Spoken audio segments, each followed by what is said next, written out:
Welcome to Aditya volts. Today వచ్చేసి Kurnool to Kateramma temple ఏ విధంగా వెళ్ళాలి అనేది మీకు ఈ వీడియోలో చెప్తా. మేము వచ్చేసి ఈ సాలార్ మూవీలో ఈ గుడిని అయితే చూసాం అనమాట. చూసిన తర్వాత మా ఫోన్ నుండి ఒకసారి వెళ్దామన్నారు. సో దానికోసం అయితే ఈ గుడికి అయితే వచ్చామన్నమాట.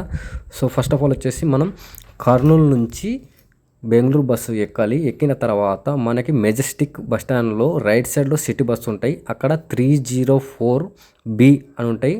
ఆ బస్సు ఎక్కితే మనకి ఓస్కోట్ అనమాట. మనకి బెంగళూరు నుంచి మళ్ళీ 44 కిలోమీటర్లకి వెళ్ళాలన్నమాట. సో ఓస్కోట్కి మనం టికెట్ తీసుకుంటే అక్కడ ఓస్కోట్లో మనకి డ్రాప్ ఉంటుంది. అక్కడ నుంచి మళ్ళీ కాటేరమ్మ టెంపుల్కి మనం సపరేట్ బస్ అయితే ఎక్కాలన్నమాట. ఎక్కిన తర్వాత మనకి 20 నుంచి 30 మినిట్స్ అయితే అక్కడికి వెళ్ళడానికి టైం పడుతుంది. దీంట్లో పేరు వచ్చేసి మళ్ళీ మామూలుగా వచ్చేసి కాటేరమ్మ టెంపుల్ కాకుండా కంబలిపుర అని కూడా అంటారనమాట. సో ఇక్కడ చూసుకుంటే ఈ రాయి చెట్టు చుట్టూ ఎన్ని ముడుపులు ఉన్నాయి చూడండి. అంటే 7 వారాలకు వచ్చేసి 7 ముడుపులు కట్టుకోవచ్చు అనమాట. సో ఎవరిష్టం వాళ్ళది. మ్యాక్సిమం వచ్చేసి వాళ్ళ కోరికలు నెరవేరాలని చెప్పి చాలామంది అయితే ముడుపులు అయితే ఈ విధంగా కట్టారు. సో చుట్టుముట్టు మనకి చెట్టుకి మొత్తం ఉంటాయి అన్నమాట.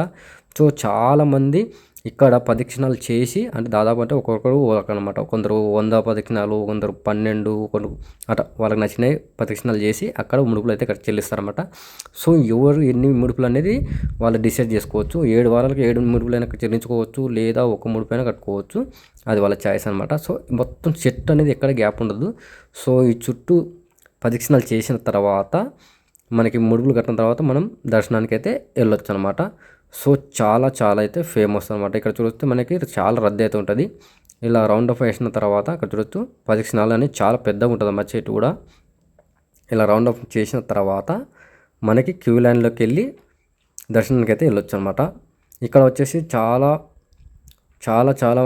రద్దీ అయితే ఉంటుందన్నమాట. మామూలుగా సాటర్డే సండే అయితే ఫుల్ ఉంటారు.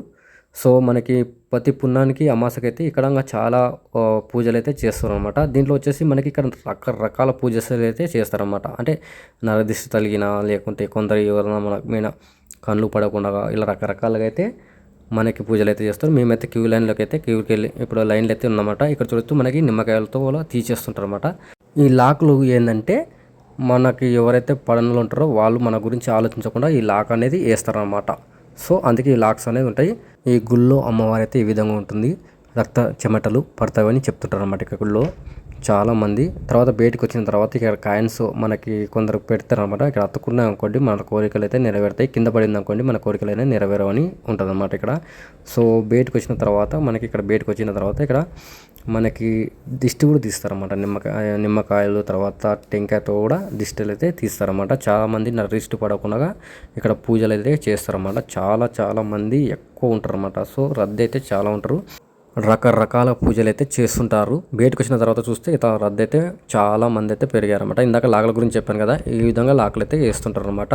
సో తర్వాత వచ్చేసి మనకి ఇక్కడ 252 అడుగులతో మనకైతే విగ్రహం అయితే కడుతున్నారు అనమాట. ఇది ప్రాసెస్ ఉంది. ఇక్కడ మనకి మధ్యాహ్నం పూట భోజనం కూడా పెడతారనమాట. సో మాకు ఆల్రెడీ భోజనం టైం అయింది కాబట్టి మేమైతే లంచ్కి అయితే ఇక్కడ వెళ్ళామన్నమాట. సో లోపల అయితే చాలామంది అయితే భోజనం అయితే చేస్తుంటారు. చాలా పెద్దగా ఉంటుంది. సో ప్రతిరోజు మనకి మధ్యాహ్నం రాత్రి అయితే భోజనం అయితే పెడుతుంటారు అనమాట. సో ఇదే అనమాట ఇక్కడ కాటేరమ్మ టెంపుల్ అయితే మేము ఈ విధంగా అయితే మంచిగా దర్శనం చేసుకున్నాం, విజిట్ అయితే చేశాను అనమాట. ఒకసారి మీరు ఇంట్రెస్ట్ ఉంటే వెళ్ళండి.